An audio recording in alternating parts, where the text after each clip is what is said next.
Alright, so today on Redneck Resurrections, we're going to bring back to life my own 1974 Ford F100. Now, I've had the rig since high school. It was the first father and son project I ever did with my dad. It's got a T5 swapped into it, and right now it's got a roller engine. It's had a few engines over the years, but anyway, recently it's been pretty neglected. As you see here, it's been shoved into a storage unit, and I was just at the very end of an engine swap. So with that being said, it's real close, and today we're going to try and fire it up, so let's get started.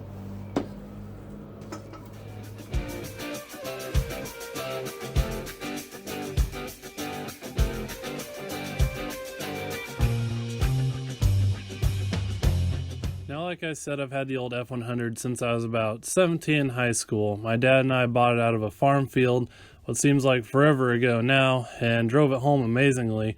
Now, it knocked something terrible, but amazingly it ran pretty good. When we pulled the engine down, there was a 90 weight in the crankcase. It had a 289 crank, 6 289 rods, and 2 302 rods, a 54cc head on the driver's side, and a 76cc head on the passenger side. You know, I'll never know how that thing ran as good as it did. It was just a complete mystery. Pretty much a testament to the small block Ford and to the power of meth, apparently. So anyway, fast forward to 2016, 2017, I pulled the old Lopi saw lifter 289 we'd put together for it out to put in an engine that I guess would make more sense for a truck. Now, I know it's hard to believe, but that big, heavy F100 handled like a refrigerator full of bowling balls, and it just really wasn't the most ideal when you have the skinny pedal peg to the floorboard, I guess. So I opted to go with something more sane to keep me between the ditches. So here we are with Kevin's 5.0 engine out of his 94 Bronco that unfortunately he rolled. Now, the Bronco happened to be his first vehicle, so I know he's anxious to see the little 302 run again. At this point, you might also know Kevin as Junkyard Digs, and he's got a pretty entertaining YouTube channel reviving old, forgotten vintage cars, so it's definitely worth a look if that's something that you're into. Now, unfortunately, he's currently deployed, so he's with us in spirit today. Now, I did say that this F100 is T5 swapped, which means that it has a manual 5-speed and, of course, an overdrive gear, which really does a lot to move the drivability of the truck into, I guess, what you would consider the modern era over the old, slow, and eclectic 3-speed that it originally had. And it's pretty simple and affordable to do. Now, in the description below, I'll post the links to the videos where we convert this injected 5.0 to carburation and make the necessary provisions to swap it and the 5-speed into this old rig. So anyway, that's enough backstory for today. If you follow my channel, you'll know that this has been a long time coming, so let's finally put this junk back on the road. So jumping right in here, there's not really a whole lot we have to do to get this truck running. If you've followed my channel for over a year now, you probably remember when I started this project, and we got pretty far along on it with swapping this little roller 302 into this old F100. But really all there is left is we have to drop in our distributor and get that all set up properly. Of course, before we do that, we want to prime the oiling system up to make sure everything's good and oiled for when we do fire it. We want to obviously get the carburetor on there, and the gas is probably a year old, so hopefully the old electric fuel pump on here works so we can pump all that out and get some new gas in there. Finish filling up the cooling system, and I'm sure some other little small pieces there, but really outside of that, that's pretty much it. Now, the first thing I'm going to do here is go ahead and fill up the cooling system.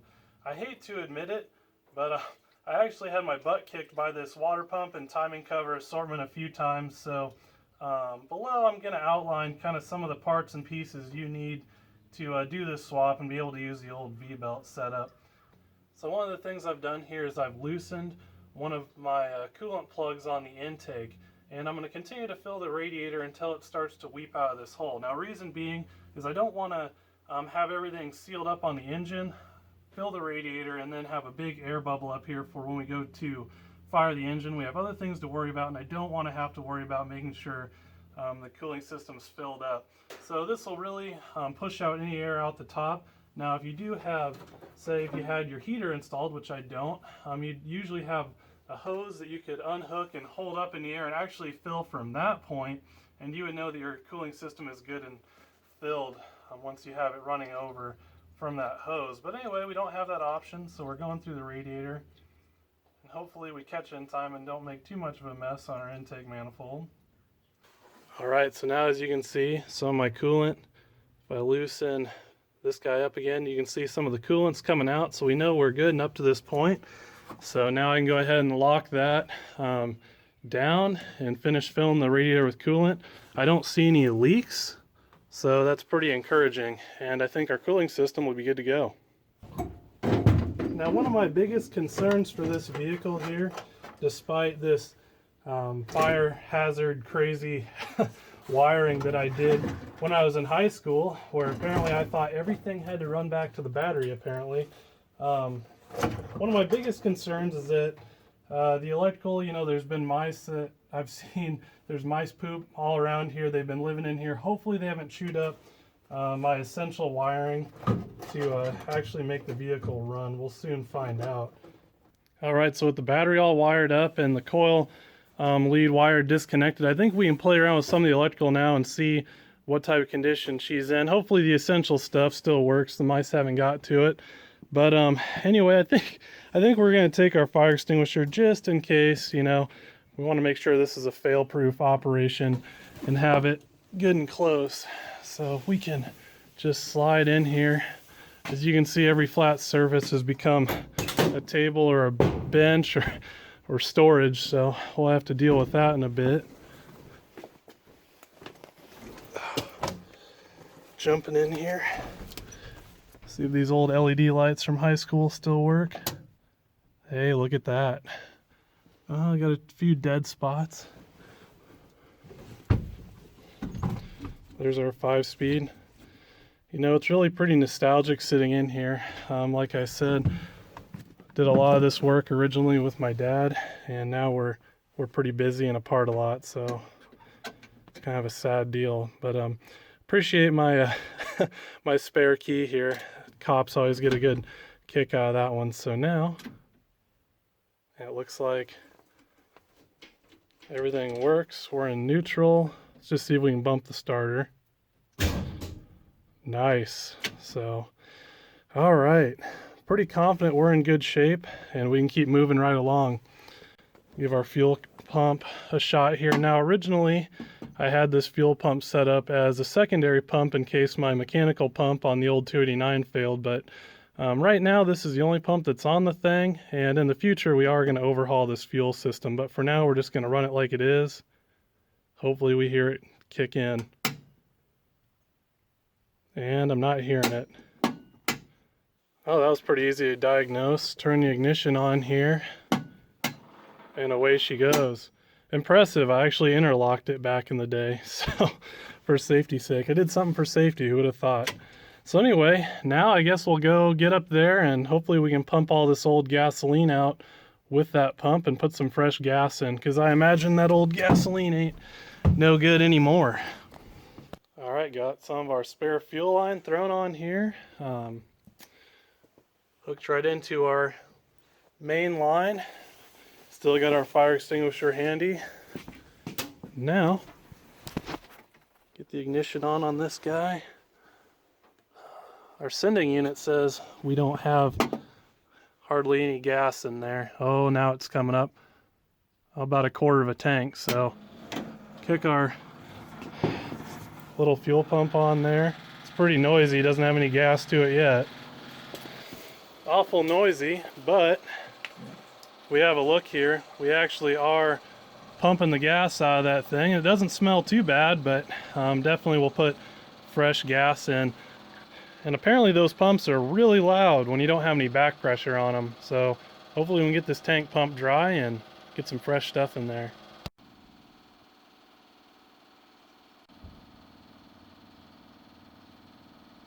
All right, since I'm confident in the electrical and that this thing might actually start, I'm gonna go ahead and pull our valve covers off here so that we can see our valve train. We're gonna get this engine all primed up with oil so that we don't dry start the thing after it's sat all this time. So I'm gonna get these valve covers off here and we'll move right along to that process.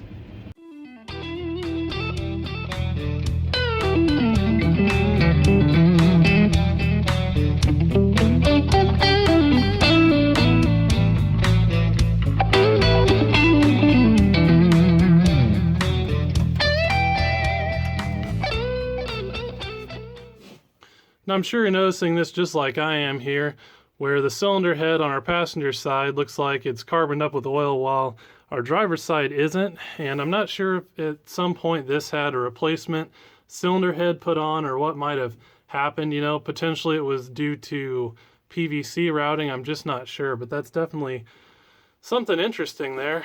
But moving on, we're going to go ahead and prime up our oil system here. So I made this a long time ago. It's basically an oil pump driver. As you can see, it's just an old distributor that I knocked the cam gear off of and then welded. Just something I could grab onto with a drill. All right, so getting our oil pump driver distributor all dropped in here. Should rotate and fall right in. Now we can take our drill, and this guy is going to turn counterclockwise just like the distributor would. Now what we're looking for is to see oil come up to the tips of all these rockers, and then I'll be good and confident that she's all primed up. So we're just going to turn slow. We don't want to blow anything out. And we should see oil come up our clear cinder line first, and that's how we know we're in good shape. There we go. It takes a moment because it has to fill up the oil filters. I didn't fill this guy. Now we got oil up to the cinder. And we just want to go slow because our engine isn't rotating at all. So you want to just be patient and take your time. All right, we're starting to get somewhere. You can see the oil coming out of some of the push rods there. Now, as you see here, some of these might not go ahead and prime up with oil. So, you know, I'm pretty confident normally when I see oil at the top end, but it really depends on where that lifter is in the bore. So what I'm going to do is just rotate the engine over just a little bit. We're going to take this guy off so we don't forget that that's there. And now that should push oil up to some of those rockers that it wasn't beforehand.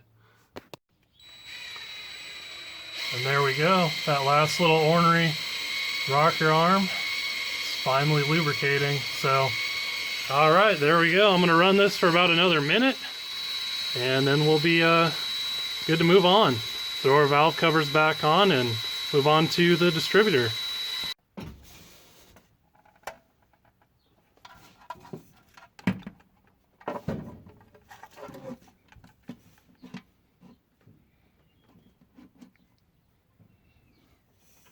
All right, moving on to dropping in the distributor and actually getting it set up where this engine will run when we go to fire it. In classic form, I should have taken the opportunity with the valve cover off to get to top dead center, where on cylinder number 1 right here, when both those valve springs were not compressed, we would have been able to know on our harmonic balancer that we were on top dead center. But all's not lost, and I'm just going to take the lazy way out here, which is another good method to find top dead center. Is you can remove the cylinder number 1 spark plug here, and then if you take your thumb and put it over the hole and turn the engine over by hand, you'll start to feel that compression where it's trying to blow your thumb off, and then you know you're on the compression stroke, and you'll watch for the timing marks, and then you'll know you're all set where you're supposed to be.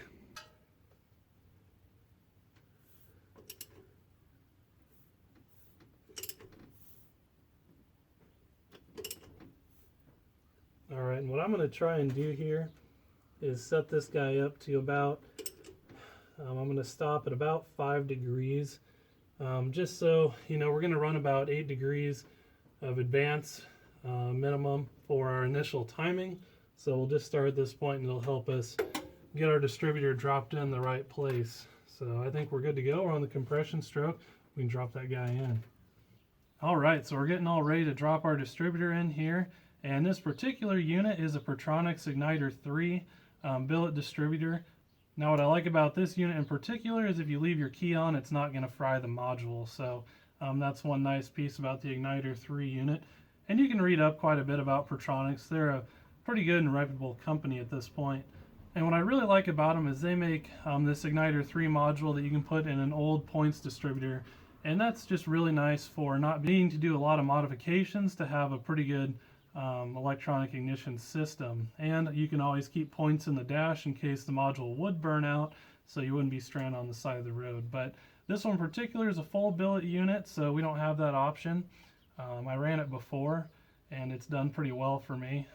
Now, one thing to keep in mind with these Fords, or really with any other engine that you'd be working with, is you want to keep in mind, you know, what style of camshaft you're running. So your cam gear, or your distributor gear here rather, needs to be a certain material depending on if you're running a flat tappet or a roller cam. And I do have a video where I go more in depth in this, but basically you do need a steel gear if you have a roller cam, which this engine does. So one way you can tell between a steel gear and a cast gear, which would be for the flat tappet cam, is the steel gear you can look and it has machining lines, and obviously the cast gear you can look and it definitely looks like a casting. So they're real easy to tell, and you really don't want to make that mistake.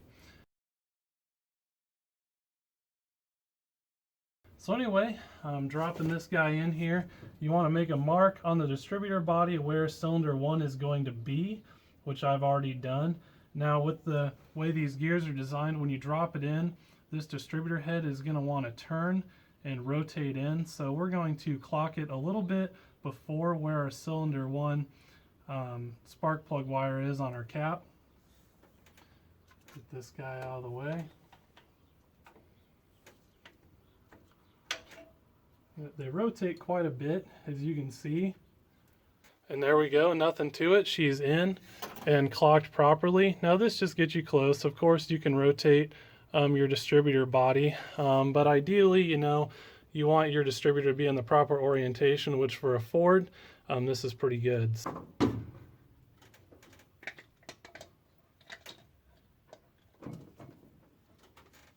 Now, one final thing about our distributor here that I can't stress enough is it's really important to use a quality distributor. You know, those units you can go and pick up for like 50 bucks or so. They're complete junk, and I highly recommend getting something from MSD, from a reputable source, you know, through Summit, so you're not getting a cheap knockoff. Or, you know, Pertronics is pretty good, just something decent. Those HEI styles that are super cheap from like Speedway or whatever, you know, those have a tendency to snap, shear, they're complete junk. So always make sure you're using a quality unit. You'll thank yourself later on in the end. Alright, so one interesting thing to note here about these small block Ford engines is that the 302 and the 351 had different firing orders, except for a few exceptions. Now, once they went to the roller cam engines in the 302 setup, they did have some engines which were called the HO, or the high output, which used the 351 firing order, which really is a better balanced firing order overall. Now in 94, they did switch over to all the engines having the 351 style firing order, or the HO firing order, if you will. But you know, this unit here being a 94, it is the changeover year, which I actually forgot. And Kevin, he's or I guess as you know him as Junkyard Diggs, he's deployed right now, but he sent me a message and said, hey, don't forget that that is a 94 engine, and it's all flipped around on that guy. So I got this all loomed up for the old school 7 and 8 firing order. So I really need to switch these plug wires around, make sure we got the right firing order on this guy, assuming he's right, and then get it all loomed up and we'll be good to go. Now, I hate to admit it, but I got in a little bit of a rush and just made a few assumptions regarding the firing order. Now, there's a quick way to verify this on your small block Ford engine or any engine that has multiple firing orders as to what firing order your cam is set up for. So the only thing you have to do is have the distributor dropped in where the rotor is pointing to the cylinder 1 plug wire location when the engine is on the compression stroke of cylinder 1. So essentially what you have to do when you install the distributor anyway, and pretty much what we showed earlier in the video with installing the distributor. Now all you have to do is pick another plug wire in the firing sequence that you believe to be correct. Now when that rotor is pointing to the plug wire's location on the cap, that associated cylinder should be on the compression stroke. Now earlier I showed a very simple way to verify the compression stroke with your finger, which will be useful here again. Now if you feel compression, the order is correct. If not, well, chances are you have the wrong firing order.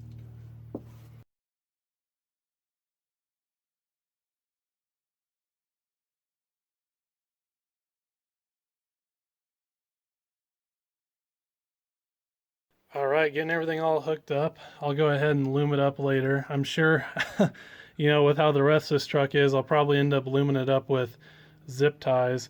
But anyway, those pre-cut units do a pretty good job. They're a little on the long side, but it's better than being on the short side, and they're not too awful long, so I think we can make do with them.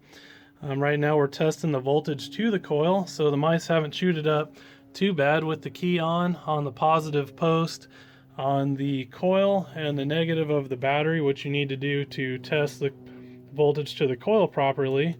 We're seeing we got about 12 volts, so I'm happy with that. Alright, so as you saw, we are indeed getting power to the coil, so I'm going to drop a quick tech tip here in case you're trying to start something up and you don't have ignition. So this is a really good way to test the coil and make sure it's still good, so we know we have power to it. And what I've done is I've hooked an additional ground cable, kind of wedged it in here so I could do this with one hand, onto the negative side of the coil. And now we're going to find a grounded surface. So the engine block here is connected through the body is connected back to the negative side of the battery. So we're completing the circuit, and when I rub this against this grounded surface, it's going to simulate what the distributor does. So as you see here, as we go through, you can hear it. It's going to interrupt that coil. We should see that spark plug spark. Now the camera's not picking up super good. I'm sure you can see it a few times. But anyway, our coil's doing its job, and if our ignition module's in good shape, we should be good to go. Alright, so I guess I'm throwing in a lot of tech tips and a lot of my tricks and secrets here today, so pay attention because this is a really cool one. So what people are usually concerned with is when they fire up the engine, they don't want to be danced around with a timing light, and they want to be close. And if you're familiar with ignition timing, just a little turn of this guy is, it goes a long way. So you really want to be pretty close when you go ahead and fire the engine, especially if you're going to end up doing a break-in process where you're holding the thing at 2,000 RPM for a while with a flat tappet camshaft. You don't want to be trying to do that and dance around with a timing light. It just gets pretty hairy. So what we're going to do here is get as close as we possibly can. There's a trick to this. So what we have is our spark plug number 1 on a grounded surface here. We have our ignition on, so our coil's hot. And now we're just going to rotate our distributor back and forth.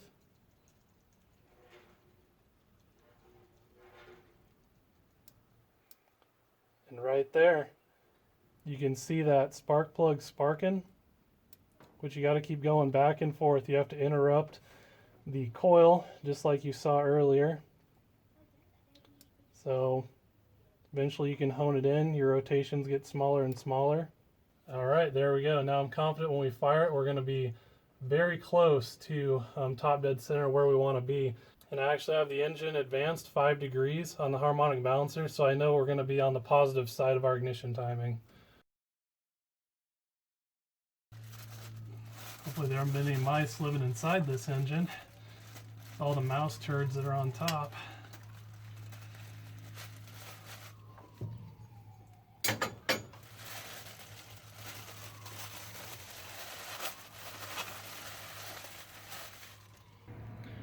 Alright, I think it's time to get the carburetor out of the rat's nest here.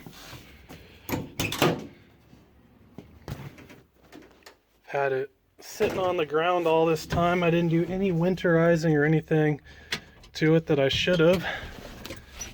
Got our old Hillborn scoop. Oh yeah, got our nice carb spacer. See if we can get this out of here. There we go. So it's a Summit 500 CFM carburetor, and I'm a big fan of these carburetors for a lot of reasons. There's just a lot of really good setup pieces on these guys. And I'll just go ahead and drop a link to a carburetor comparison video that I made about a year ago, but it really goes to compare Holley and Edelbrock, and then it compares the Summit to those two as well. So that's a pretty good little informative video if you're trying to decide on what carburetor you want to run. But for me, on this stock engine, this heavy truck, even though we got the 5-speed, I opted for the 500 CFM unit. Alright, before we get too jumpy to throw our carburetor on, there are a few initial settings that I want to make before I just slap it on there. So the first one I'm going to address is the curb idle screw. So flipping the carburetor over here, I want to set this so that the transfer slot is just beginning to show where it's a square, if not just slightly longer than a square, but you don't really want to have this flung way open.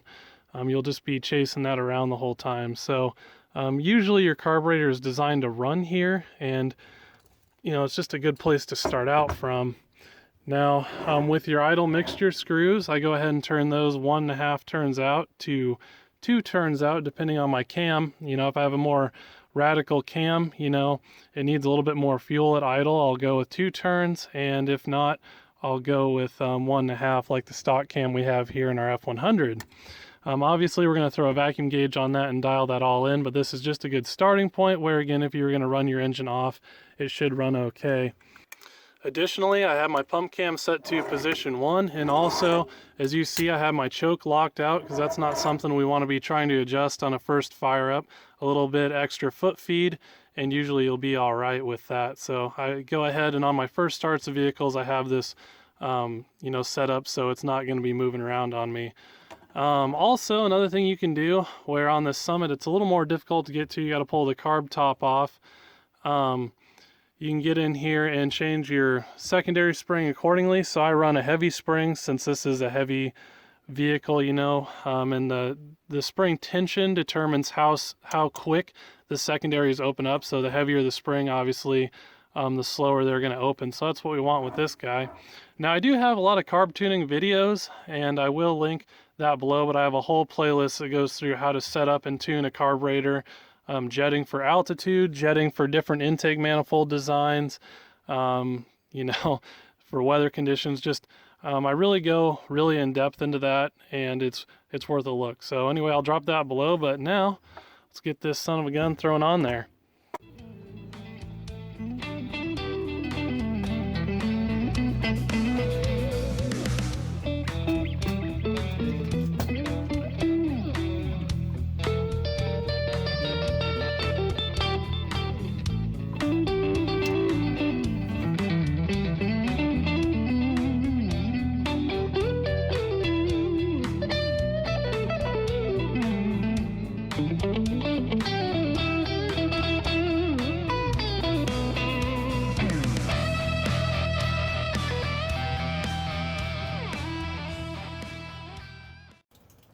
Alright, so fast forward a few days here, and it's March 25th. It's a Sunday, and as you can see, we just had another snowstorm. This is pretty much classic Iowa weather. Go from t-shirts to back in coats and coveralls again. Now with it being March 25th, obviously a few days have passed, and reason being is, if you remember earlier in our video here, we had our lights on in our cab, which I forgot to turn off. We used our battery to pump all the old gas out, which took forever to do, and our battery wasn't totally charged up to begin with. And in the end, when I went to go and try and start the truck, all I heard was the chatter from the solenoid there. So I pulled the battery out and we went and charged it up, and I've done just a few little maintenance things here to get ready for today. Not too much, I'll point them out, but anyway, here we are today and real close to starting the thing, so let's jump right back in. Alright, so I really haven't done too much here, so we're pretty much picking up right where we left off. Some of the additions I did here is I just hooked up the carburetor linkage, and I added a return spring. Now I couldn't find the return spring that I've always had for this rig, not sure where I put it, so this is just a cheapo O'Reilly's unit on here until I can get something a little bit better. And I got it wired back just so it can't slip and loosen up. One other thing to note with your throttle return spring is this is not an ideal setup where you're pulling through the same way that the spring is pulling, if that kind of makes sense. So you create a lot of throttle shaft wear that way. Now ideally, if I had my throttle cable up top here, my spring would be on the opposite side, so it would really help that throttle shaft to rotate through the center without any added stresses. So that's always something to consider. This will work for now, and you can run this, but you just really need to consider your throttle shaft wear. Now really, my battery debacle might have been a blessing in disguise, because when I was setting up that throttle return spring linkage there, I did notice that I was missing a plug in the back of my intake. Now if I would have went to try and start the engine, that would have been a massive vacuum leak.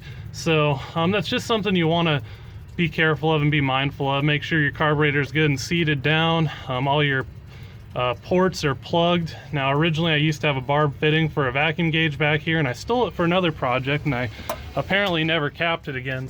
So I think at this point what I want to do is kick the fuel pump on, make sure we don't have any fuel leaks here. Obviously we always have our fire extinguisher handy, but if we can catch a fuel leak before the engine's running, that's probably the most ideal situation. So let's kick that fuel pump on and poke around, make sure we're in good shape there.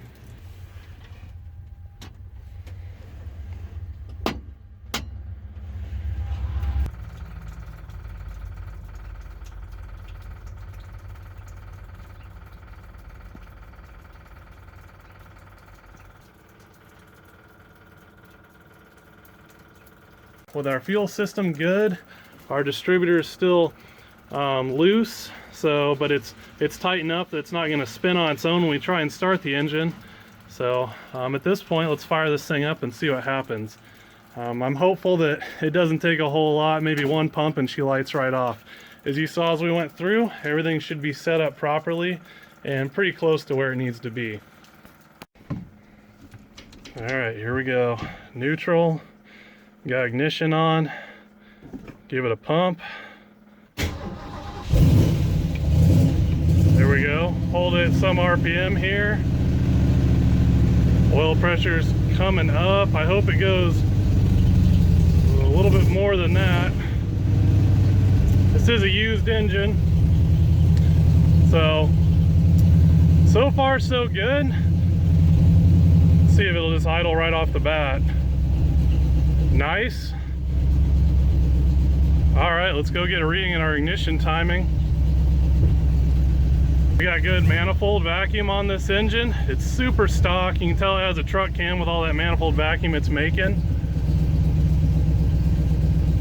And now at this point, we can go do all of our fine tuning, clean this truck out, and hopefully go for a drive.